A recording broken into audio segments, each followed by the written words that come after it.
नमस्कार दोस्तों, मैं हूं नवीन और हमारे चैनल टेकी नवीन में आपका स्वागत है। दोस्तों, हमने एक वीडियो बनाया था, उसमें हमने देखा था कि क्या है प्रधानमंत्री आवास योजना और आप किस तरीके से इसके लिए अप्लाई कर सकते हैं। आज के वीडियो में हम जानेंगे कि अगर आप प्रधानमंत्री आवास योजना के लिए अप्लाई करते हैं तो वास्तव में आपको आपके लोन पर कितना सब्सिडी अमाउंट मिलेगा। तो देखते रहिए इस वीडियो को अंत तक, ताकि इस बारे में आपको डिटेल में जानकारी मिल सके। और अगर आपको हमारी जानकारी और ये वीडियो पसंद आए तो प्लीज़ हमारे चैनल को सब्सक्राइब कर लीजिए। इसके लिए आपको इस वीडियो के नीचे लाल बटन को दबाना होगा और इस तरीके से आपको फ्यूचर में हमारे और वीडियोज़ के बारे में भी जानकारी मिल पाएगी। दोस्तों, प्रधानमंत्री नरेंद्र मोदी जी ने वादा किया था कि साल 2022 तक शहरों में 2 करोड़ और गांव में 4 करोड़ घर बनाकर लोगों को सस्ती कीमत पर घर उपलब्ध कराए जाएंगे। तो सरकार ने इसके लिए जून 2015 में प्रधानमंत्री आवास योजना की भी शुरुआत की थी। इस योजना के तहत हमें घर खरीदने पर होम लोन पर सब्सिडी दी जाती है। प्रधानमंत्री आवास योजना के तहत दी जा रही इस सब्सिडी को कहा जाता है क्रेडिट लिंक्ड सब्सिडी स्कीम। इस स्कीम के तहत केवल उन लोगों को ही लोन दिया जाता है जिन्होंने पहले किसी सरकारी आवासीय योजना यानी कि राजीव आवास योजना या इंदिरा आवास योजना का लाभ नहीं लिया है। इसके साथ ही ये भी देखना होगा कि आपके या आपके परिवार, जिसमें आपकी पत्नी और बच्चे आते हैं, उनके नाम पर ऑलरेडी कोई घर ना हो।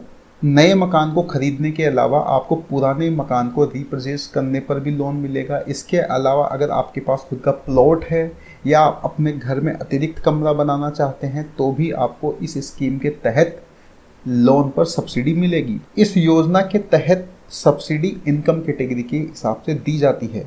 प्रधानमंत्री आवास योजना के तहत 4 इनकम कैटेगरी है। तो सबसे पहले आपको यह चेक करना होगा कि आपकी इनकम किस कैटेगरी के तहत आती है और आपके पास इन सब के लिए डॉक्यूमेंट्स भी होने चाहिए।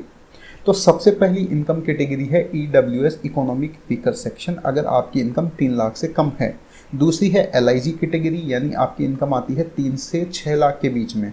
फिर आती है MIG 1 middle income group 1, income 12 lakh तक है। फिर MIG 2 मिडिल इनकम ग्रुप 2, अगर आपकी इनकम 12 लाख से 18 लाख के बीच में है। यहाँ पर मैं आपको बता दूं दोस्तों कि जो इकोनॉमिकल वीकर सेक्शन और लोअर इनकम ग्रुप है, उनको अधिकतम लोन जिस पर सब्सिडी दी जाएगी वो 6 लाख रुपए तक का है। मिडिल इनकम ग्रुप, जिसको वो लोन जिस पर सब्सिडी दी जाएगी अधिकतम 9 लाख रुपए का, और मीडियम इनकम ग्रुप 2 के लिए 12 लाख का अधिकतम सब्सिडाइज्ड लोन दिया जाएगा। यहाँ पर LIG और EWS को लोन पर 6.5% की सब्सिडी दी जाएगी, MIG 1 को 4% की सब्सिडी दी जाएगी और MIG 2 को 3% की सब्सिडी दी जाएगी। तो अब हम जानते हैं कि जिस भी इनकम कैटेगरी से आप बिलोंग करते हैं उसके तहत अगर आप लोन के लिए अप्लाई करते हैं तो वास्तव में आपकी EMI कितनी होगी और इस स्कीम के कारण आपको कितना सच में फ़ायदा होगा।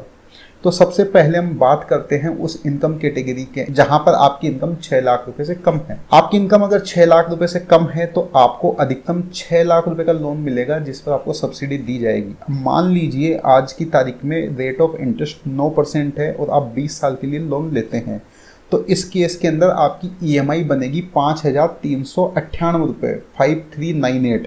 ये 5398 तब है जब आपको कोई सब्सिडी नहीं मिल रही है।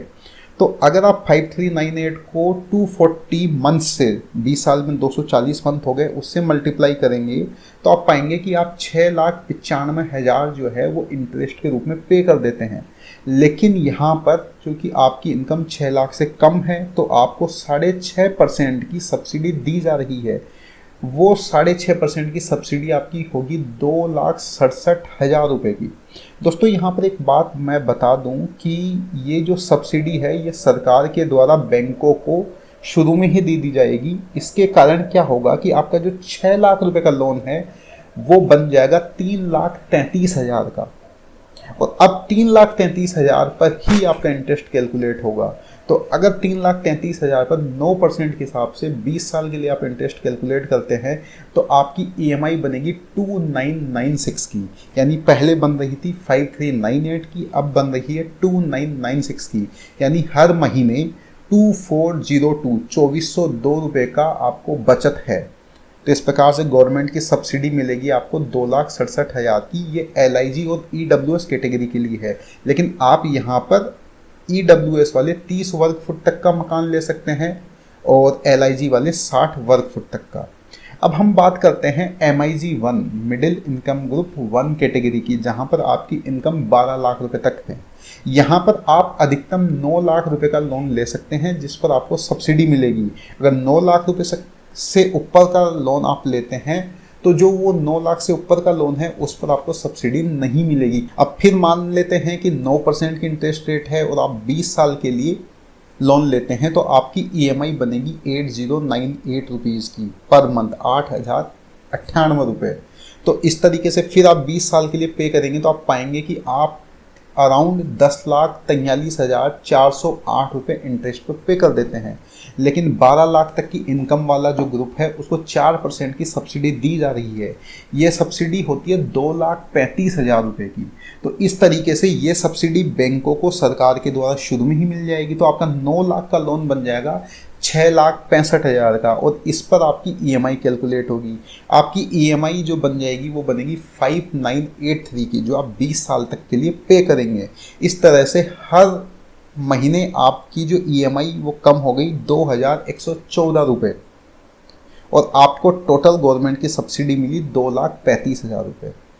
इसी तरीके से अगर हम बात करें मिडिल इनकम ग्रुप 2 की, जहां पर आपकी 18 लाख रुपए तक की इनकम है, तो आपको अधिकतम सब्सिडाइज लोन मिलेगा 12 लाख रुपए का। फिर हम 9% मानते हैं और 20 साल के लिए मानते हैं कि आप लोन लेते हैं, तो आपकी EMI बनेगी 10,797 रुपये, 10,797 रुपीज़ पर मंथ। तो यहाँ पर आप 20 साल के अंदर यहाँ पर अराउंड 13,91,000 13,91,211 इतना इंटरेस्ट आप पे कर देंगे। लेकिन यहाँ पर MIG 2 को दी जा रही है 3% की सब्सिडी। वो सब्सिडी हो जाएगी आपकी 2,30,000, जो शुरू में ही सरकार के द्वारा आपके बैंक को दे दी जाएगी। तो आप 12 लाख का लोन हो जाएगा 9,70,000 का। इस तरीके से आप 20 साल तक EMI पे करेंगे 8,727 की, और आपकी हर महीने 2,069 की EMI में बचत होगी। 2,30,000 की आपको सब्सिडी मिलेगी। तो दोस्तों, इस तरीके से हमने जाना कि अलग अलग इनकम कैटेगरी में कितना अधिकतम आपको सब्सिडाइज होम लोन मिलेगा, और उसके तहत वास्तव में आपको कितनी सब्सिडी मिल रही है, आपकी EMI में कितनी बचत होगी। तो अगर आपको हमारी ये जानकारी पसंद आई तो इस वीडियो को लाइक और शेयर करें, और हमारे चैनल को सब्सक्राइब करना ना भूलें। मिलते हैं अगले वीडियो के साथ, तब तक के लिए जय हिंद, जय भारत।